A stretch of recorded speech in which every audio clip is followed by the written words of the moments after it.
Halo semuanya, selamat datang di channel 100 Alur Cerita. Pada kesempatan kali ini, kita akan membahas Batang 99 Plus part 13. Dan tanpa basa-basi, mari kita mulai ke pembahasannya. Cerita dimulai dengan Jiwo yang menatap tajam, dan di sana ia langsung bersiap untuk mengatakan alasan dirinya memilih sesuatu. Tapi ternyata kita tidak diberitahu pilihan Jiwo, dan di sana Sins malah menunjukkan sebuah gedung yang ada di Jepang Kulon tersebut.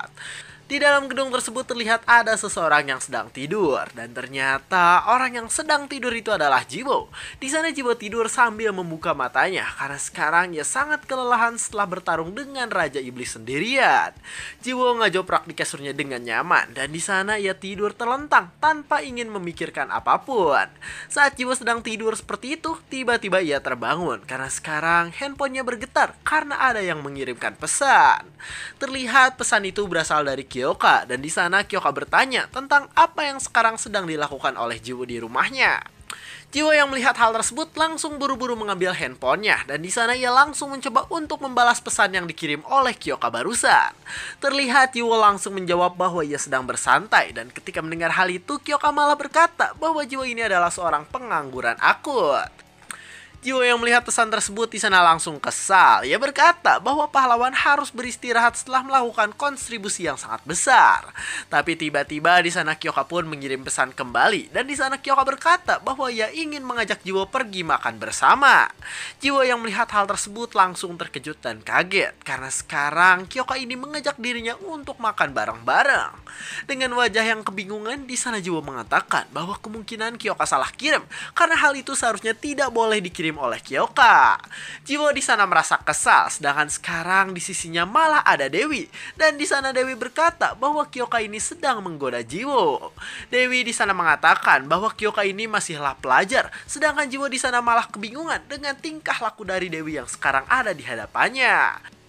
Jiwo di sana langsung menjauh. Ia berkata bagaimana bisa Dewi ada di sana dan mengapa pula Dewi datang lagi ke tempat Jiwo tinggal. Jiwo di sana mundur ke belakang hingga jatuh dari kasur, dan ketika melihat hal itu Dewi langsung tersenyum sambil menertawakan Jiwo dengan kecil. Jiwo pun langsung kesal pada Dewi. Ia berkata bahwa Dewi menakuti dirinya hingga tadi Jiwo pun menjadi terjatuh dari tempat tidurnya. Dengan wajah yang ketakutan dan kebingungan, di sana Jiwo bertanya tentang siapa itu Dewi dan mengapa Dewi selalu bisa masuk ke dalam tempat tinggalnya dengan santai. Dewi yang mendengar hal itu malah diam saja, sehingga membuat Jiwo yang melihatnya langsung merasa kesal dengan tingkah laku sok polos milik Dewi tersebut. Dewi pun di sana langsung memberikan sebuah kemeja pada Jiwo, dan dengan wajah manisnya di sana Dewi berkata bahwa dirinya datang ke tempat Jiwo untuk mengembalikan kemeja yang pernah ia pinjam sebelumnya. Jiwo yang melihat kemeja tersebut langsung terkejut dan kebingungan. Ia bertanya-tanya kapan Dewi meminjam kemejanya tersebut. Jiwo pun di sana ingat kembali ketika Dewi pernah datang ke rumahnya dengan tiba-tiba, dan saat itu ia ingat bahwa Dewi menggunakan kemeja sehingga penampilan Dewi saat itu sangat terlihat cantik dan mempesona. Jiwo yang mengingat hal tersebut di sana langsung berkeringat dingin, dan bahkan pipinya memerah karena ia merasa kesal sekaligus senang pada Dewi. Jiwo di sana bertanya apakah benar jika kemeja itu milik Jiwo, dan Dewi pun langsung menjawab bahwa ia memang pernah meminjam dari lemari Jiwo secara langsung. Dewi pun di sana langsung berjalan di kamar Jiwo. Dewi berkata apakah sekarang Jiwo ingin melakukan sesuatu yang membuat dirinya senang. Dengan wajah senang cantiknya, di sana Dewi berkata bahwa ia ingin mengajak Jiwo agar bisa makan bersama di sebuah tempat makan. Dewi tersenyum dengan sangat manis, dan di sana ia berkata bahwa ia ingin ikut makan bersama dengan Jiwo dimanapun Jiwo akan makan. Ketika mendengar hal tersebut, Jiwo langsung memasang wajah wegah, dan di sana ia merasa kesal dengan keadaan yang terjadi pada dirinya saat ini. Jiwo pun di sana langsung pergi ke sebuah tempat makan yang ada, dan di sana ia berkata bahwa sekarang dirinya sudah terkena jebakan Batman para wanita. Di dalam tempat makan tersebut terlihat ada Kyoka yang sedang mengeluarkan aura banteng merah miliknya, sehingga membuat daerah di sekitarnya menjadi merah mengerikan. Di sana Kyoka marah karena sekarang di restoran tersebut ada Dewi yang sedang makan dengan lahap, dan Dewi ini di sana tersenyum senang ketika melahap makanannya. Ternyata saat ini Dewi dan Kyoka sedang berhadapan, sedangkan Jiwo di sana langsung merasa tertekan ketika berada di tengah-tengah mereka berdua. Jiwo tersenyum secara terpaksa karena sekarang ia berada dalam kondisi yang tidak menguntungkan sedikit pun bagi dirinya. Tiba-tiba di sana Kyoka pun langsung memanggil dirinya sehingga membuat Jiwo yang mendengarnya langsung terkejut dan berkeringat dingin dengan ucapan Kyoka. Terlihat Kyoka memasang wajah yang sangat mengerikan dan di sana ia berkata agar sekarang Jiwo menjelaskan tentang keadaan yang ada. Dengan wajah yang sangat menyeramkannya itu, di sana Kyoka berkata bahwa sekarang seharusnya hanya ada mereka berdua yang sedang makan bersama. Jiwo yang mendengar hal itu langsung kebingungan hingga memasang ekspresi yang tidak jelas. Dan di sana Jiwo juga berbohong tentang alasan dirinya yang sekarang bisa bersama dengan Dewi. Mata Jiwo melayang-layang dengan tidak jelas dan di sana ia bingung mengapa tadi dirinya melakukan kebohongan pada Kyoka. Dengan wajah dan tingkah laku yang aneh, di sana Jiwo menjelaskan bahwa Kyoka bisa melihat Dewi seperti kecoa yang kebetulan terbang. Dan di sana ia mengatakan bahwa Kyoka sekarang tidak perlu memperdulikan kehadiran dari Dewi. Dewi yang mendengar hal itu langsung menatap tajam. Dan di sana ia merasa sedikit kesal dengan perkataan dari Jiwo barusan. Tiba-tiba di sana Dewi pun berkata bahwa alasan mereka bisa bertemu di sana bukanlah karena tidak sengaja bertemu seperti alasan dari Jiwo. Dengan wajah yang sangat cantik glowing damage 99+, Dewi berkata bahwa ia dan Jiwo baru saja tidur bersama di tempat tinggalnya. Jiwo yang mendengar hal tersebut langsung memasang wajah kosong karena di sana ia sudah kehabisan akal untuk bisa berbicara lagi. Wajah Jiwo pun menjadi kosong dan di sana Kyoka langsung bertanya-tanya tentang apa maksud dari ucapan yang dikatakan oleh Dewi barusan. Dewi di sana langsung menghela nafasnya. Di sana ia berkata bahwa Jiwo dan Kyoka bukanlah seorang pasangan, jadi mereka tidak perlu mengetahui satu sama lain.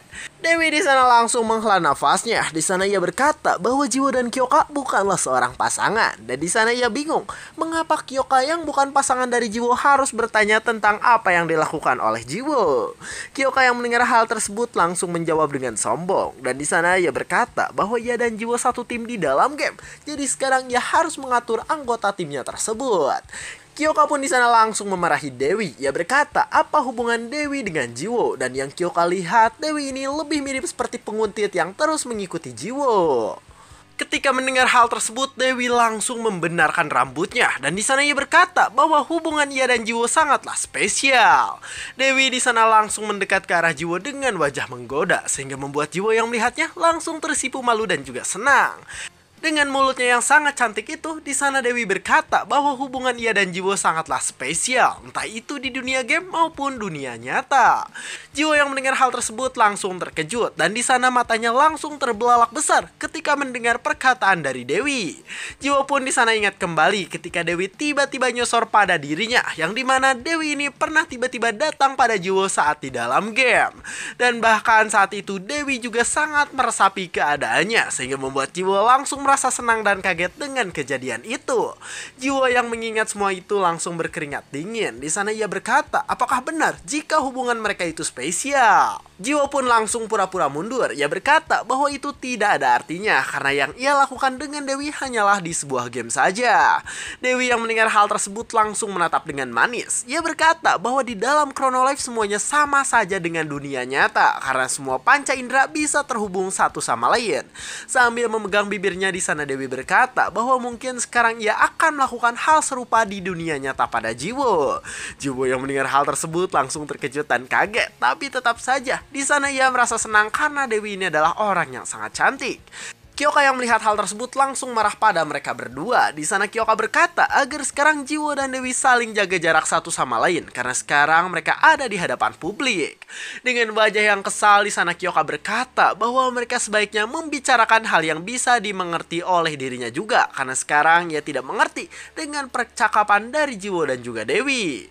Tapi tiba-tiba di sana Kyoka pun baru sadar ketika Jiwo dan Dewi mengatakan tentang kenyataan di Chrono Life dan dunia nyata. Wajah Kyoka di sana langsung kosong dan berkeringat dingin. Ia di sana merasa kecewa dengan perilaku Jiwo dan juga Dewi di dunia Chrono Life. Dengan matanya yang berwarna biru terang, di sana Kyoka berkata, apakah benar jika Jiwo dan Dewi pernah melakukan suatu hal di Chrono Life? Ketika mendengar hal tersebut, Dewi pun langsung tersenyum kecil. Di sana ia berkata bahwa akhirnya sekarang Kyoka mengerti dengan apa yang ia bicarakan pun bersama Jiwo. Dengan wajah cantiknya itu di sana Dewi berkata bahwa ia tidak menyangka karena Kyoka yang masih kecil sekarang sudah mengerti dengan apa yang ia katakan. Kyoka di sana langsung menggertakkan giginya karena sekarang ia kesal dengan keadaan yang terjadi pada dirinya tersebut. Dengan cepat di sana Kyoka langsung menggeprak mejanya sehingga membuat Jiwo yang melihatnya langsung terkejut dan merasa kaget dengan keadaan saat ini. Kyoka pun di sana langsung menatap Jiwo dengan tatapan kosong. Ia berkata bahwa sekarang dirinya akan pergi dari tempat yang ada Jiwo dan Dewinya tersebut. Kyoka langsung pergi dengan cepat sehingga membuat Jiwo dan Dewi yang melihatnya langsung terkejut dengan perilaku dari Kyoka. Dewi sendiri di sana malah tersenyum senang, sedangkan Jiwo di sana berkata bahwa sekarang Dewi harus pergi juga setelah menghabiskan makanan yang ada di hadapannya. Langit di Jepang Kulon pun sekarang sudah semakin sore dan sekarang sudah ada senja yang bisa dinikmati oleh para penikmatnya. Di dalam restoran tersebut ada Dewi yang senang dan di sana Dewi berkata bahwa sekarang dirinya sudah sangat kekenyangan dengan makanan yang telah ia habiskan. Di sana Jiwo dan Dewi pun langsung bersiap pergi dan Dewi berkata bahwa ia berterima kasih karena Jiwo telah mengajak dirinya makan di restoran yang rasanya sangat enak. Sambil bersiap pergi di sana Dewi mengatakan bahwa nanti dirinya juga akan mengajak Jiwo makan bersama di restoran yang ia ketahui. Saat Jiwo akan pergi, tiba-tiba di sana ia diam dan di sana Dewi malah menatap Jiwo yang sekarang ada di hadapan dirinya tersebut. Sambil berjalan membelakangi matahari, di sana Dewi mengatakan bahwa keadaan sekarang mirip dengan keadaan yang pernah mereka alami sebelumnya di Chronolife. Di sana mereka ingat kembali dengan kejadian yang pernah mereka alami, yang dimana Jiwo dan Dewi ini saling berhadapan satu sama lain saat matahari terbenam. Jiwo yang mendengar kata-kata Dewi di sana malah merasa kesal. Di sana ia berkata, mengapa Dewi yang sekarang ada di hadapannya itu tidak segera pulang saja ke rumahnya. Namun tiba-tiba di sana Jiwo pun langsung terkejut karena Dewi bertanya tentang apa alasan Jiwo yang memilih suatu hal ketika selesai mengalahkan Raja Iblis. Di sana Dewi pun ingat kembali ketika Jiwo diberikan pilihan yang dimana Jiwo ini bisa menjadi seorang 7 dosa besar yang memiliki kemampuan hebat. Ketika Jiwo memilih pilihannya, dewa yang ada di hadapannya pun langsung bingung dan dewanya bertanya-tanya mengapa Jiwo memilih hal tersebut.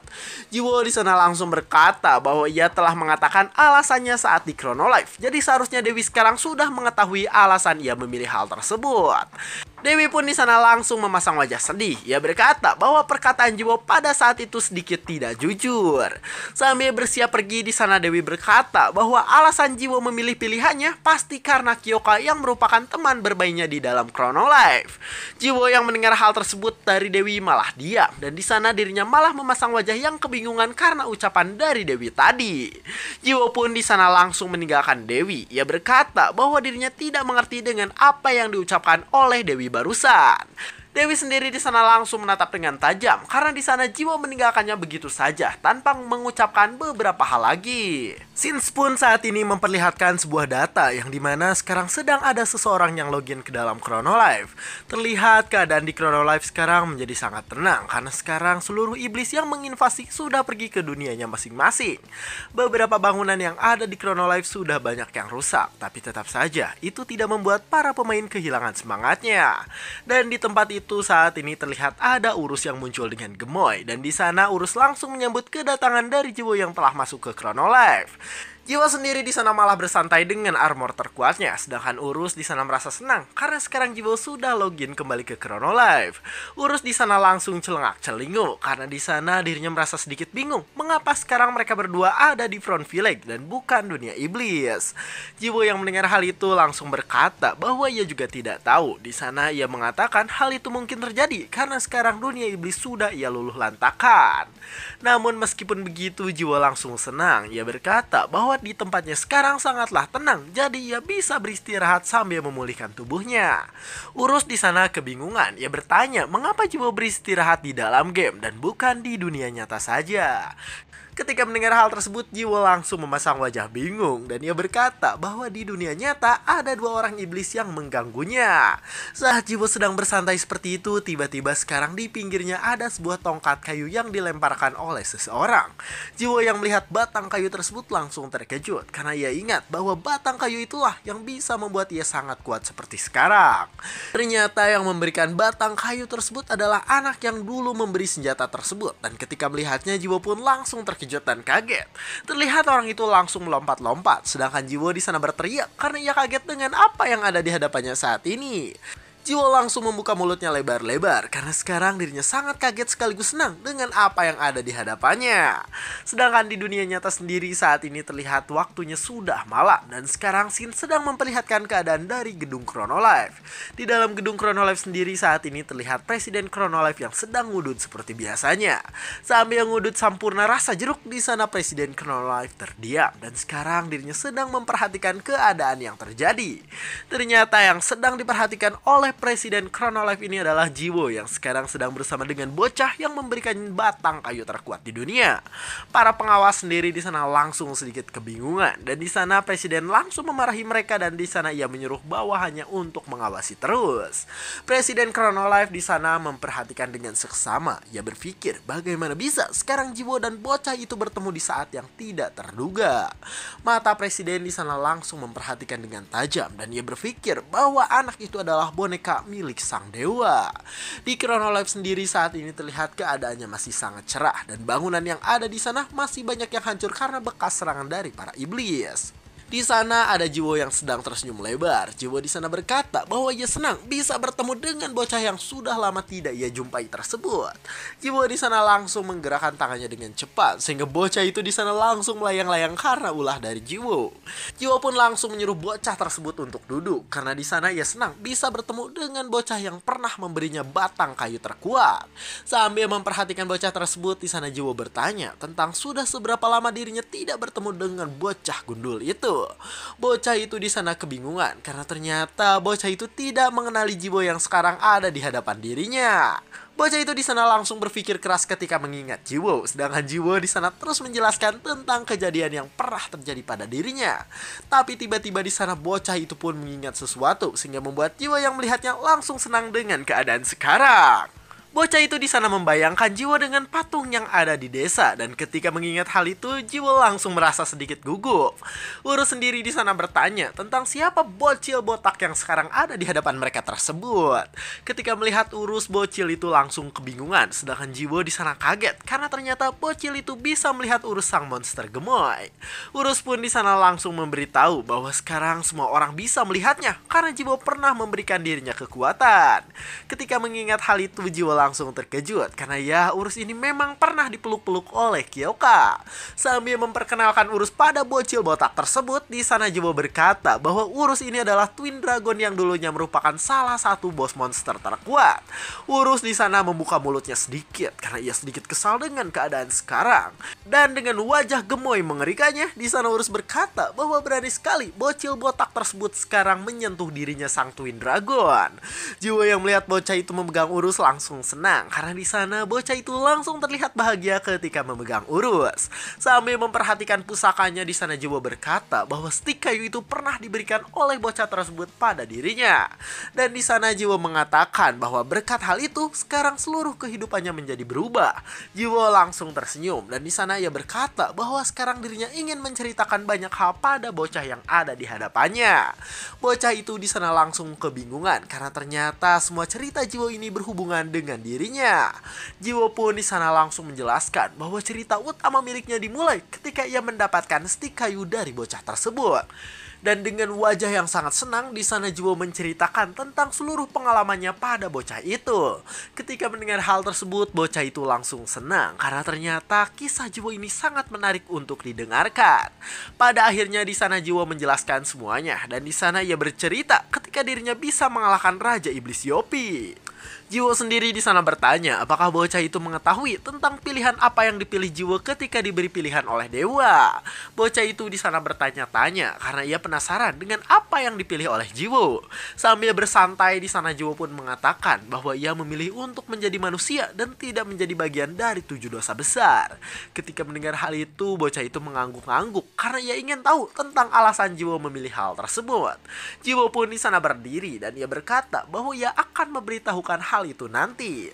Sedangkan sekarang di sana Jiwo pun langsung mengarahkan tangannya dan di sana ia langsung mengeluarkan sesuatu dari penyimpanannya. Jiwo di sana memanggil senjata yang ia punya sehingga di sana terjadi sebuah cahaya yang sangat terang. Terlihat item-item transendan mulai muncul sehingga membuat bocah yang melihatnya langsung terkejut dan kaget. Jiwo pun di sana berkata bahwa ia akan memberikan hal tersebut pada bocah tersebut karena Jiwo sudah cukup dengan sticknya saja. Bocah itu pun langsung tersenyum lebar dan di sana ia memberitahu bahwa ia tidak butuh hal tersebut.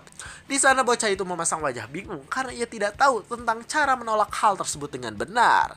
Bocah itu pun tiba-tiba menuliskan sesuatu di sebuah kertas. Kertas itu diberikan pada Jiwo sehingga ketika melihatnya Jiwo langsung terkejut dan kebingungan. Jiwo memasang wajah terkejut karena ia tidak mengerti dengan apa yang ada di kertasnya tersebut. Namun ternyata kertas tadi menunjukkan tentang sebuah alamat yang sangat aneh. Jiwo sendiri langsung pergi ke alamat tersebut dan ketika sampai di alamatnya, ia langsung terkejut dengan apa yang ada di hadapannya. Jiwo di sana masuk ke dalam sebuah kamar rumah sakit yang sangat tenang dan di sana Jiwo langsung menatap dengan diam karena di tempat tersebut ada seorang anak yang terkapar lemas dengan bantuan tabung oksigen. Dijelaskan bahwa anak yang telah mendengar cerita Jiwo adalah anak tersebut dan anak itu di sana didiagnosa memiliki penyakit yang tidak bisa disembuhkan. Dan cerita pun bersambung. Ini siapa yang naruh bawang, cuy?